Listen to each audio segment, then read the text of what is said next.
គ្នាយើងឃើញខ្ញុំរត់មកជុំអញ្ចឹងគ្នាយើងអត់ដឹងថាខ្ញុំមកធ្វើអីអត់គ្នាយើងថ្ងៃហ្នឹងគឺយើងមករត់ប៉ុណ្ណាគ្នាយើងហើយសម្រាប់អ្នកដែលឈ្នះគឺទទួលបាន VIP ពណ៌ស្វាយគ្នាយើងហើយសម្រាប់ challenge ហ្នឹងលេងបានតែមនុស្សស្មោះទេបើមនុស្សសាវអត់ឲ្យលេងនេះគ្នាយើងអីគេឥឡូវហ្នឹងហ្គេមចាប់ផ្ដើមឥឡូវហ្នឹងចាំមើលណាគេដែលរត់លឿនជាងគេគ្នាយើងឥឡូវហ្នឹងយើងឃើញថាគ្នាយើងចាប់ផ្ដើមរត់មកច្រើនទៅឲ្យ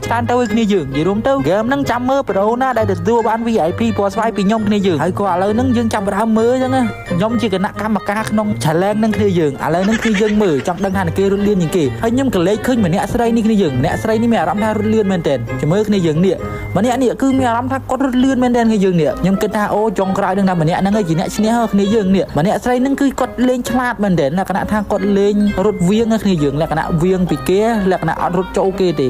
ឃើញអត់គាត់លេងឆ្លាតណាស់គ្នាយើងឥឡូវនឹងមុននឹងរើឃើញអ្នកឈ្នះគ្នាយើងណាដែលចង់ដាក់ពេជ្រដែលមានតម្លៃធូរថ្លៃគ្នាយើងអាចដាក់នៅ page សបាយ top បានគ្នាយើងឥឡូវនឹងយើងមកមើលគ្នាយើងតថាអ្នកគេអ្នកឈ្នះគ្នាយើងអូដឹងថាម្នាក់ស្រីនឹងអ្នកឈ្នះឲ្យគ្នាយើងឥឡូវនឹងពងរត់ខ្ញុំមានអារម្មណ៍ថាចំអាប្រូនេះលេងខូចគេអាប្រូនឹងលក្ខណៈចោះមកទៅចាំកន្លែងនឹងយកហ្មងលក្ខណៈថាគាត់ចោះទៅចាំកន្លែងឈ្នះយកហ្មងចឹងទៅខ្ញុំដេញបាញ់គាត់គ្នាយើងហើយសម្រាប់ចុងក្រោយនឹងអ្នកដែលឈ្នះឈ្មោះBRQ គ្នាយើង BRQ